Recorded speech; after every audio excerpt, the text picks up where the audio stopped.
Welcome to Causing Chaos, the Trouble Show. Part interview, part therapy, part shit show. I'm Emma Barry and we are chatting with troublemakers, risk takers and rule breakers. People with a healthy disregard for the status quo. People who choose a different path. Those who lean into their inner mischief and share the ruckus they are creating. It is my great hope that we ask the risque questions, play some games, drop some inspo on the world and offer a masterclass in dialing up trouble for good. Let's go. Cheers and welcome to the Trouble Show. I am so delighted. I have a very dear friend and colleague in the industry, Silke Hensel, who I've only known for, I don't know, maybe a year, right? Maybe a little bit more than that.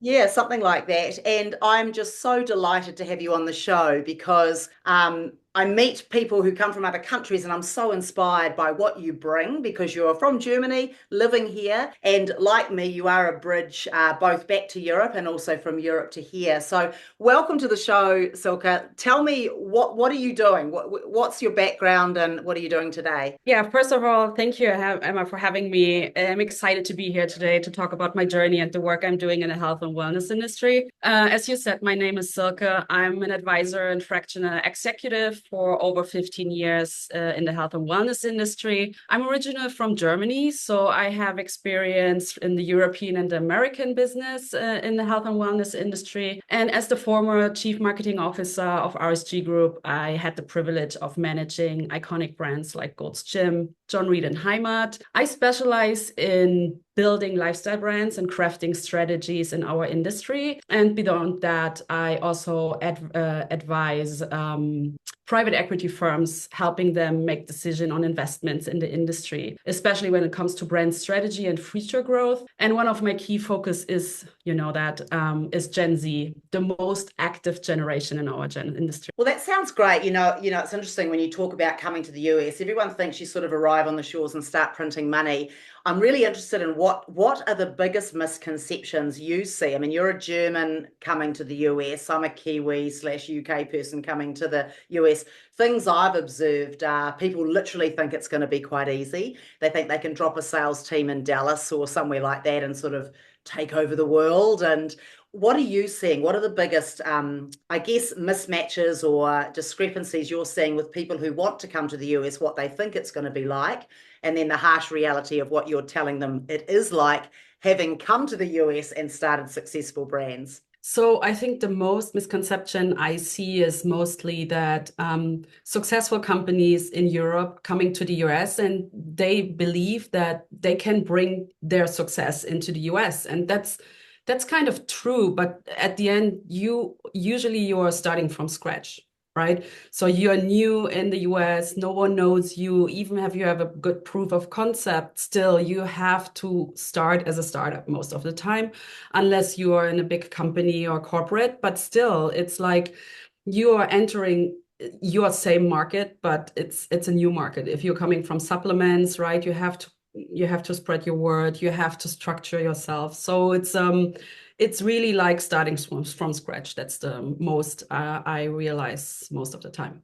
Now, let's just run through perhaps some of the brands that you have worked with, what you learned when you were working with that brand and perhaps where they're going now in this new world. I mean, post-COVID, we've got new generations coming in, we've got technology going to the next level. So maybe just walk us through some of the brands that you've worked with. I mean, Gold's Gym is Gold's Gym. It's the most iconic brand in the fitness industry. I led the global repositioning for Gold's Gym after the acquisition. It was more improving the brand and make it ready for a younger audience because this is exactly what we just said. Gold's Gym is iconic, but the industry has changed and the younger audience has different expectation of a Gold's Gym now than before. Then I worked for John Reed. John Reed's tagline was life is too short for boring gyms. John Reed is a carefully curated gym concept which combines music, design, fitness to a younger audience, so very millennial and Gen Z driven. And then I worked on HEIMAT. It's a premium concept which combines elements of social members club and a premium fitness club. It has also a co-working space, a restaurant. It's really like a community social members club for like-minded people rooted in fitness and lifestyle. Let's start there. So, with the Gen Z, what are some things that the audience should know, regardless of where you are in business? How do we appeal to this new generation? Perhaps what are some of the key differences, and how's that showing up in health and fitness? I mean, Gen Z it's not just one of the most active generations in the industry, or so if you look into the generation, almost every person as Gen Z is working out. So this is number one. So working out is a given to them. It's something they do. It's like brushing teeth. But then also they have a different opinion and meaning on brands. While 20 years ago there was a gym in your area, so everyone could go there. Now they have a choice to go. So they are choosing a brand which is appealing to them before they make a decision, because they can make a decision. There are so much opportunities now. And I think that's also, if you look into this generation is much more not so trustworthy anymore, or not so trustful as other generations were. Right. So they're less likely to like the bright, shiny posters that corporate might put out, and they're more likely to get on a chat group and see what their mates think, or get some reviews from actual customers. Is that how you're seeing that happening? Yes, yeah, for sure. But it's also, they are much more, they like variety. So it just doesn't mean that if they are a member, they might cancel, but they also might come back. So you have to treat them very carefully, because they just like the variety. And they are also, as I said, they don't believe in what we are telling them as a corporate company anymore, because they know there was a time that advertising was telling you something which not was always right. So they come up with their own opinion. They will talk much more. They are so digital. So they ask their friends, they look on social media. That's also one of the things. If you look for a brand, you and I, we would maybe Google it. They don't. They go on TikTok or on Instagram. So that's why they have also a much different approach to design and content. Thanks for clarifying that. And so that was a past life for you. What are you focusing on now? Because I know like health and wellness itself as a category is becoming huge. It's pulling in nutrition, and it's pulling in mindset and mental health and indoor outdoors and ecotourism and all of these things. Where are you playing now? It's a variety. So most of my clients are based in Europe who try to enter the American market, but it's also the opposite. So I also advise American companies who are entering the European market, because I mean, the European market is different than the US market. And there are some things you can try to avoid to save a lot of money, so you don't have to do these mistakes. And this is what I'm doing. It's also, I'm consulting private equity companies, making decisions in the health and wellness industry, especially when it comes to lifestyle brands, because everyone wants to become a lifestyle brand right now. And then also one of my clients are actual medical brands who see the opportunity to reach a new target group in the health and wellness segment, especially when it comes to supplements. So there is a German pharmacy brand which has beautiful supplements, and they want to reach a female audience in the US, 40 plus, and they don't know how, because when you're coming from a medical side from Germany, you have regulations and rules how you market your product. And as a lifestyle brand, you need this kind of appealing approach, and this is what they don't have. So this is what I'm doing. I love that. And then when you trade both ways, so say if you go from the US to Europe, and Europe being a lot more than just one country. So, German's different to Italian, French, all the rest of it, right? So what would you say are some lessons you have when people are trying to take an American brand and spread across to Europe? What are some watch outs, I guess? So usually the first thing I'm doing is I run a workshop with the whole team who is responsible for the European market, that they understand that Europe there are different cultures and different characters, right? And that's usually what people don't understand, or they know it because they know it when they went to Italy, right? And they went to France because they love all this food and the locations, but they don't realize that this is actually very important when you run your marketing in these countries, because you have not just one marketing strategy, you might have 4 or 5, which need like the umbrella strategy to not lose your brand, right? But then go into every market and figure out what is, for example, a main goal for Gen Zs in France, or what is for Gen Z in Spain or in Italy. So this is what I'm doing with them first, really to get them the attention to the details in the culture. Great, I love that. And then when I think of Europe, and in the research work I've looked at, there's a few things going on. You've got culture, obviously. You've got, maybe high fashion in some cultures. Maybe it's so hot, so the climate comes into it in others. But sometimes when you think about culture, there's also the life cycle of the fitness industry. Like Germany is seen as an enormous European market, very heavy in bodybuilding, so very evolved and a big market, like a big market in terms of population, but also in the fact that they're well along the journey of resistance training, weight training, supplementation, these sorts of things. Maybe that's different in different European markets, right? So where you are in the life cycle, as well as culturally, as well as how cold and hot it is, all these things sort of play in, don't they? Oh yeah, for sure. And it's more like, so you always have, especially in our industry, you usually have the US first, then there's nothing. Then you go into Europe, then you have UK. Of course, UK is always very well connected because of the language. But then, believe it or not, but Germany is one of the biggest markets in the fitness industry. And Italy and Spain, for example, they will follow the trends in Europe, in Germany, but they also have some specific they don't like, right? Right. And it's also, it starts with it starts already with payment systems. Right. Right. So I have a lot of clients coming to the US and said, hey, we don't know. We have such a good brand awareness, but we are not selling. And then you see they only offer credit cards. And you said, yeah, if your audience is 18 in Europe, an 18-year-old girl or boy doesn't have a credit card. So you have to offer PayPal. PayPal is a huge thing in Europe, right? Then even, I mean, in the gyms, it's more like sometimes cash is still a thing, right? In Italy, you have a very emotional component. It's a very proud culture, right? So you shouldn't tell them this is the new trend from the US. They have to find their trend on their own. And then it's also the diversity for sure. Right. And then when you go the other way, so if you think of your European clients, whether they're in nutrition or whether they're in fitness or something else, what are they learning, or what are you helping them learn as they come to the US? It sounds really hard, but I always tell my client, I said, okay, when we start working for the US market, I will run a workshop for you and I will break your leg.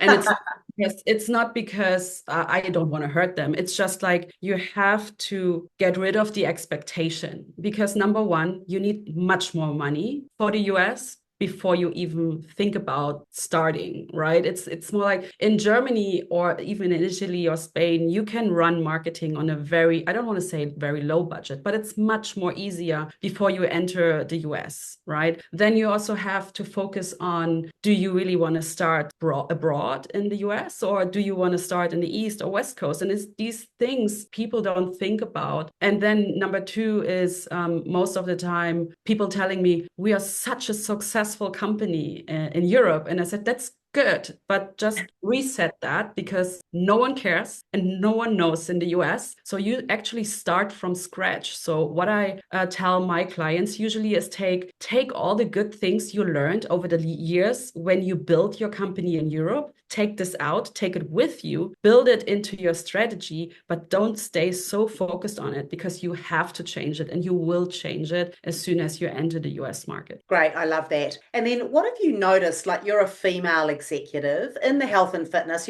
we do have a lot of women in the industry. We have Yes. less of them the further up the chain you go. That is changing now. I can certainly say that, having been in the industry for a few decades. What are some of the observations you have around your particular lens, being female, looking at the marketing and executive space of growing health and wellness brands? What comments have you got there? I mean, I'm a fighter for female empowerment in the fitness and wellness industry. In my opinion, there are so many great women who should be more heard and seen. For me, it was a hard learning to start in this industry, but I also was fortunate enough to work with RSG, Rainer Schaller, who loved to have different opinions. And we were an amazing mixed team from male, female. I like actually that it's changing right now, that there is a young audience and very strong, bold women coming into. I wish there would be more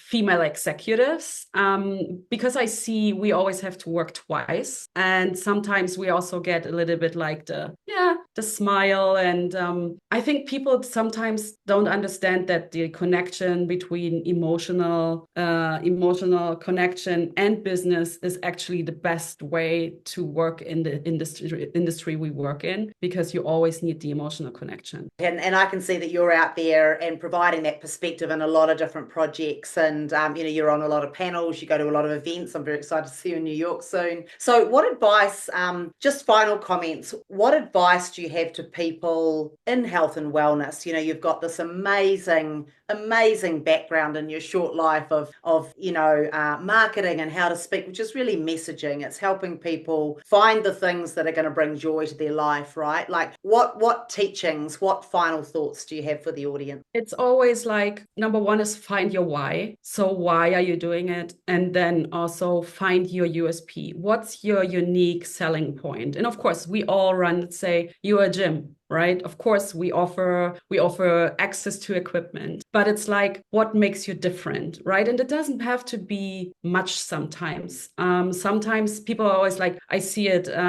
people are like, oh, we have these international trainers and but maybe this is exactly what you don't need, right? Maybe you need the local trainer really well connected to the industry or to the area you work in. So it's more like really think about what makes you special. And if you believe it is something which is your weakness, make it to a strength, right? Because the industry is growing and growing. You have to be different than someone else. Otherwise, you're just vanilla. Right. And then it becomes a cost-cutting price war thing, doesn't it? Could you perhaps leave us with an example? Choose something from your past life where you were able to take an aspect of the brand or who you wanted to be or the people you were serving, and actually really double down on that. So how did you become different? How was John Reed different? Or how was HEIMAT different? What was something that you worked on and you were able to shift, I guess, in terms of perspective? And I think, I had the fortune to work with Rainer Schaller. He was always a disruptor in the industry. So he always taught us to not focusing on the industry we work in. We always were like looking into other industries and what inspired us. So I would say, especially with HEIMAT, for example, because this is really a concept we created together from the beginning to the opening. We looked into the industry and we saw there's a red ocean when you look into the normal gym environment, right? And then you looked into the premium concept and there was not much at the end, right? And then it was a little bit, actually we created our own space because we were like, what it would be to bring this together and this together and this together. And then we just focused on it and looked into other industries like hospitality or even theme parks. So Sebastian Schoop, our CEO, he came out of the hospitality and entertainment industry. So we really looked into how how can we create experiences? And this is what we did. And this is actually what I still do. So I stopped looking. Of course, you have to see the market you are in, but you have to stop looking what other people are doing. You have to do what you think is right and then try it. Just try it. Sorry. No, I love it. I think that's great. And, just speaking into that space, it is magical. And I think if you start broadening your world and even a consumer doesn't disseminate like we do. Like they don't sit there and go, now I'm in a gym, now I'm in a spa, now I'm at a theme park. They're living their life and consciously or unconsciously, they're comparing experiences. Like over COVID, we could join a virtual queue to go to the doctor. I still wonder why everyone is not doing that now, because it was so much better. Do you know what I mean? Like no one should ever have to sit for 3 hours in a doctor's office for something that's not urgent, right? So, I look at, what you're talking about. I think that veil between all the industries is getting very thin now, because now that I go on retreats with my trainer from the gym who works at the spa and who looks after my kids, everything's becoming blurred. So I love what you're talking about. And I love how it's find your own nuance and push it out there. That's great. In fact, you and I first collided at HEIMAT in West Hollywood. So we're going to unpack that a little bit. Let's also talk about the gold story, but also working alongside and with Rainer as well, who sadly has passed. Yes. And I just think it was just one of the massive, great losses for our industry, obviously the man, but also what you all created. Like, really broke the box, came from another industry, tried things, I'm sure, spent an extraordinary amount of money, which is not necessarily a German thing, in order to create newness, because everyone likes to think that they're trendsetters. I know from my years at Equinox, it's very expensive to actually be the trendsetter, to actually be at the bleeding edge of innovation, because that you're creating something that does not exist. To your earlier point, most things exist in the United States. So to actually do something, like the HVLP, or like to do McFit, how you did it back in the day, the John Reed clubs just right above their weight in terms of look and feel and style, HEIMAT, which we'll talk about in a minute, and where you're taking goals. So let's just talk about the different brands, so that in case my listeners don't know, if they haven't been to LA or Germany. So HEIMAT, which you have how many, and tell us about that experience, because that was extraordinary when I came and saw you there. Yeah, so HEIMAT it's a social members club rooted in fitness. It's people would say it's a gym, but it's not. The idea was to create a concept where people can do what they love, which is fitness, but also get a place to live and be. So HEIMAT is a place where it has a co-working space or working space. You can work there. It has a pool, a restaurant, right? A gym, a spa. So it's like a one-stop shop. I would say it was inspired by Soho House, but it's not a Soho House. But it was like we wanted to create a location where people can live and their passion for fitness in a community, but also live their daily life. It's the third place.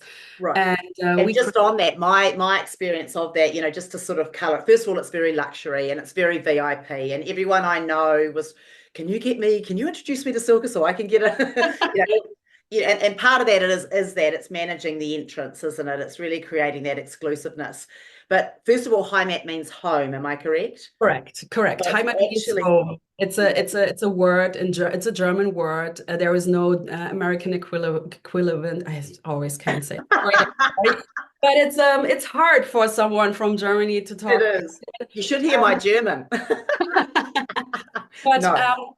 HEIMAT, it's the sense of belonging, right? This is the feeling you get when you come home and you smell the favorite dish your mom is doing, all these kind of things. So it's like this is the feeling you get, and we try to translate this feeling into the location, right? Of course, everything was rooted in fitness, but at the end, we wanted to create a community, and that's why it was so hard to get in, because we didn't want to have people who are just using HEIMAT as a gym or just as a workspace or just for the pool.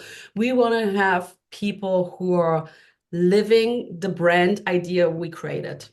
And it's an amazing concept. It still exists in LA. It's 2 years old now. And I think it was Rhino's dream. right? Right, Because and it was a right. dream. He had a dream with McFit. He had a dream with John Reed, and the other dream was the luxury version of fitness, which was HEIMAT. I always feel like when I walk through your work, I feel like I'm getting an art lesson. I feel like I'm contributing to pop culture.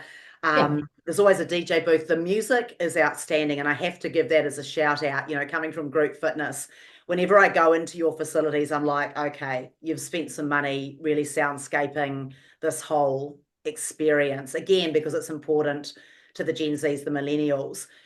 And I noticed really, really not cheap. I don't mean that. Affordable. I found it affordable pricing. I was like, this is a no-brainer because you're up against other things that are costing more or the same, but you're getting so much more. So I just noticed simple things like just simplicity. For example, I went, the one in Berlin, the Pilates studio, the beautiful purple light, and then just everything was neatly tucked away. There was a lot of thought given to storage, which often there isn't in gyms. It's just ugly and it's laid out and it's racked and it's whatever. I just went into these little studios. It was either tucked under a lip or it was just a piece of equipment that had been bought that was self-contained. So again, it's just that space to actually allow a feeling rather than to shove your fitness in my face. So that's one of the observations I have. I also walk in and I feel like I'm in an interior design store, not necessarily a gym, and I love it because it feels like it elevates me, so I'm sure that's what you're going for, right? Yeah, but I think also RSG, I mean, Rainer Schaller started very early in the fitness industry in Europe, right? So with McFit, he already had so many experience in the fitness industry. And I think this is the secret sauce of RSG, right? There is the experience out of the fitness industry combined with a lot of creatives and people, specialists in their own field to create a new concept, a new brand. And you just mentioned the music. So Tom Broy, actually, he is the director of music and programming for RSG Group. So he creates for every brand a specific music list, right? So what kind of music is playing at Gold's Gym? What kind of music is playing at John Reed? What kind of music is playing at HEIMAT? That already makes the difference, right? And then product was Sebastian Schoop, CEO, and Ronnie and Rainer. So they thought about the target groups and the audience and how it looks like. And then me with the team, Alexander and all these people, we created these brands around the music, the products, the target groups, the inspirations, as I said and mentioned, coming from other brands, especially fashion, lifestyle brands. We always were looking for the next step, and then we integrated it in our concept. So because we wanted to have everything but boring, right? And I think that was also, I mean, it was also a learning. And as you just said, it's of course we did mistakes, right? And we also burned money in specific things. But we always, and Reiner was always someone who was like, a mistake is not a mistake. It's only a mistake if you're not using it as an advantage. So we always created out of these situations, okay, what happened? Why did it went wrong? How can I think this was like, he was very bold, but also he was just trying, right? Try and error. And for us, it was always like the best, the next gym we will open has to be the best one. And this was always the same. So when we opened John Reed downtown, it was the best club in the company, right? And then when they opened John Reed Berlin, it was the best club, right? And then we opened John Reed Santa Monica, and then was this the best club? Because we always, as soon as we opened the club, we went back and started from not from scratch, but we said, okay, what went wrong? What do we don't like? What do we like? What our people are saying? What our social media is saying? So we did listen to everything. Right. And we also try to incorporate a lot of brand partnerships, right? It was also very important for the Yeah, brands. that's cool. And then the last one, there's probably more, but McFit. So again, I think back to McFit, I remember I first toured it many, many, many years ago. Not only was it very affordable, which was, and Rainer, you drove a lot of that conversation before a lot of the other companies came into it. So there was that, but it was also really cool. So I went in there, I went, holy shit, I can get all of this for that much money. So there was that. And then you also launched cyber aerobics. Like you did a whole lot of stuff that was what I would call truly innovative. As everyone's found out, it's very hard to do digital and it's very, but of course it's going to be in the future. But you were actually doing it before it became cool. That's setting trends. So tell us a bit about that brand. Cyberobics or what? Aerobics and McFit, yeah. McFit. So McFit, I mean, he started in the 90s, right? His passion was fitness. And he was a little bit, he didn't like it that there is no access to fitness. So he started his own brand with his own club in Germany and grew very, very quick and very well. I think the secret sauce was, of course, it was a perfect time, but it was a very easy, understandable concept. It was one price. It's open every day, 24 hours, right? If you want to shower in the beginning, you had to pay extra.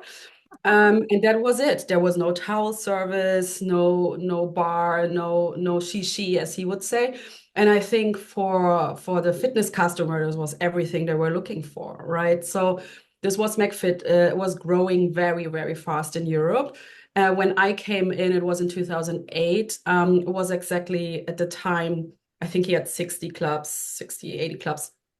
And he was like, we want to change the whole corporate design and the corporate identity because we came from the fitness hall for all, right? We had a banana and a logo, very 90s, very perfect. So when I came in, I worked together with Anja Tillak. She was marketing. I did corporate media.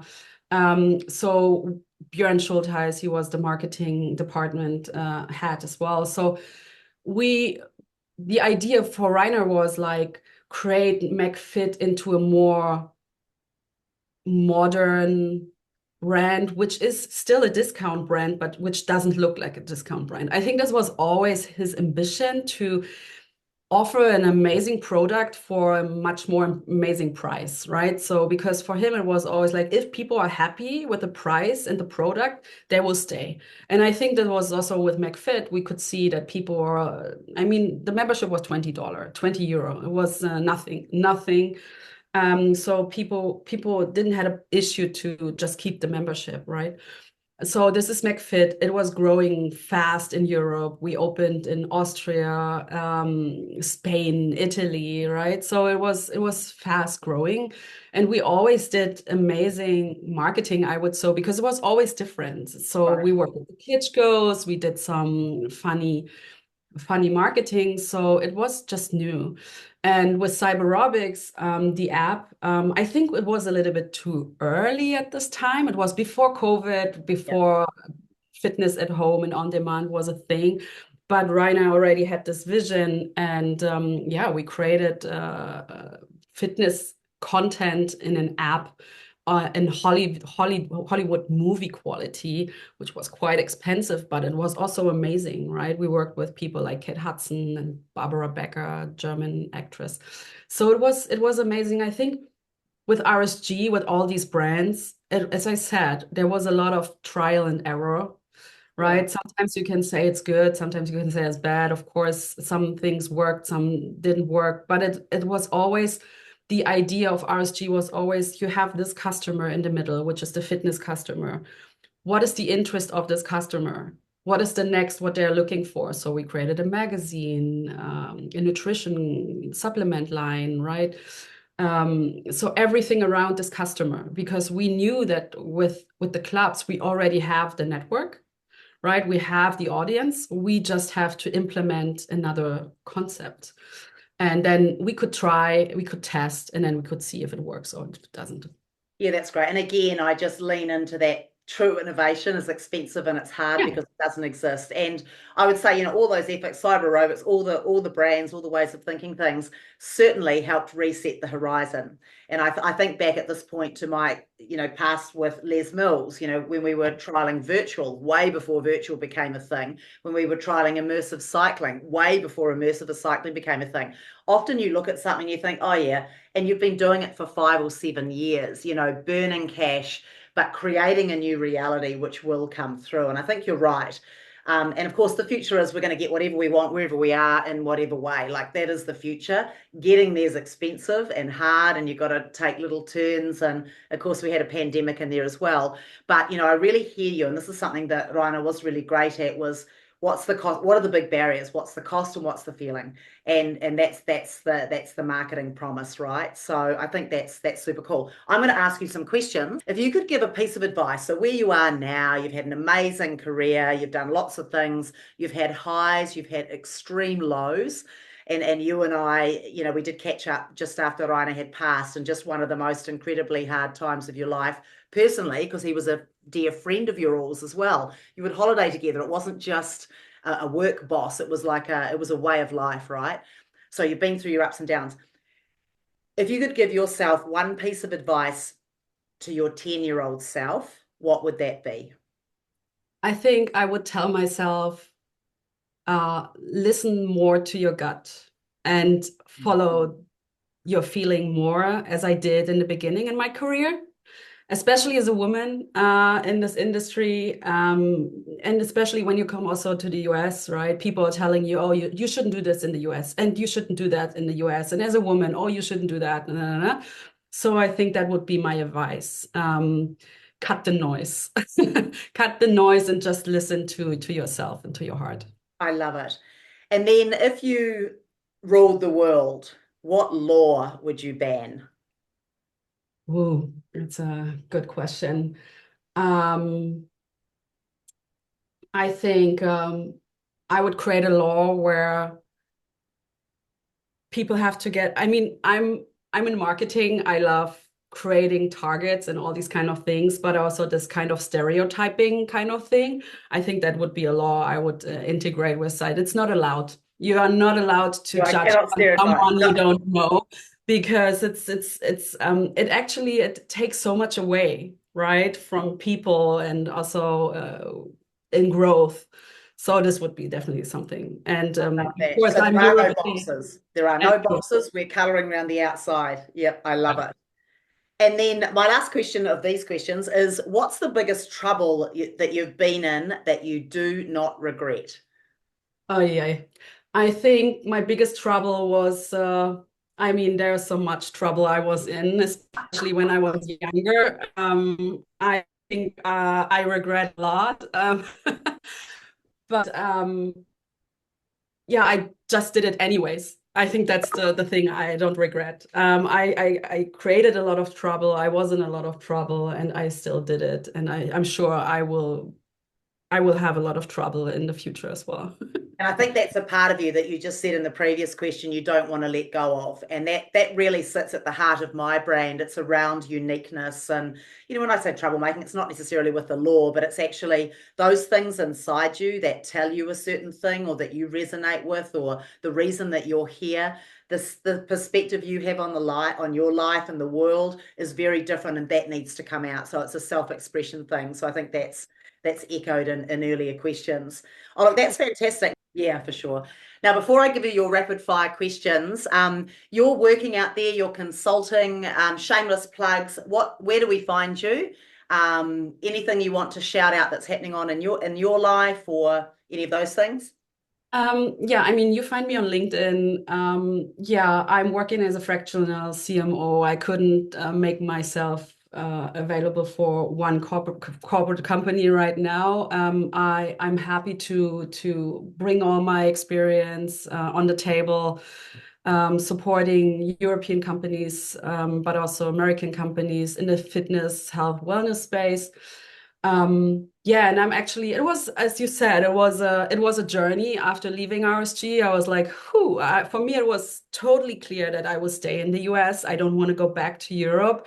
But it was also clear that I have to leave the company for that.